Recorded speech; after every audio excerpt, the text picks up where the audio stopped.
Thanks for tuning in for UTD TV News Special Report. I'm Ian Pirich. In less than a month, Americans will face the ultimate decision. Two opposing candidates, President Barack Obama and former Governor Mitt Romney, have students questioning who is fit to become the next president of the United States. Today, we'll hear what students have to say about national affairs. Up ahead, we'll cover issues from healthcare to the role of government. Right now, we'll start with one of the most talked about topics, immigration. The United States has so many opportunities in life, and that's what they want for their kids too. And not all places are as great as America is. From an administration standpoint, we've made billions of dollars off of illegal immigrants, so I feel like in terms of regulation, we don't really need it, considering we make so much money from them.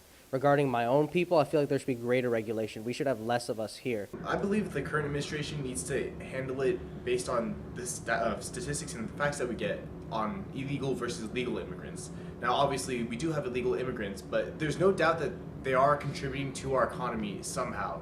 According to the Department of Homeland Security's 2011 immigration statistics, more than 50,000 people crossed U.S. borders illegally. With immigration comes one question: does this better or hurt the economy?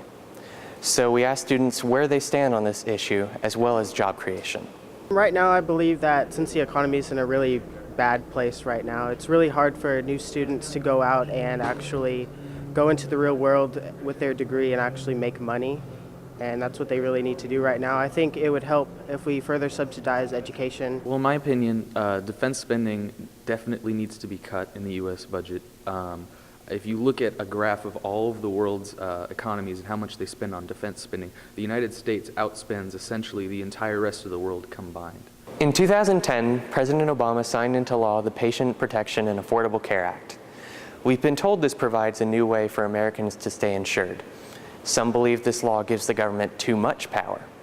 Students weigh in on both of these issues. Here's what they had to say. I actually pretty strongly believe that we should have a free healthcare system in the United States. I feel like it's just like a basic fundamental human right, and I wish that both parties would agree with that, or at least one party would wholeheartedly agree with that. The Democratic Party is doing a little bit better, but at the same time, they're not really as liberal with it as I would like. The healthcare system at the moment is kind of, complicated. People who have healthcare, I guess they benefit from it in a way that, let's say you don't have healthcare and I do. I can go to the doctor whenever, I get sick, and you might have to pay more. Personally, I think that federalism is a little overrated, that we are giving a little too much power to the states, and this is preventing the federal government from being able to act responsibly and well to a lot of these types of problems. Promoting peace and American security is also one of the major goals of each candidate. Protecting our interests at home and abroad is of paramount importance no matter which side you're on. We asked students how they feel about foreign policy, and this was their response. I think we see two different visions put out there between President Barack Obama and former Governor Mitt Romney.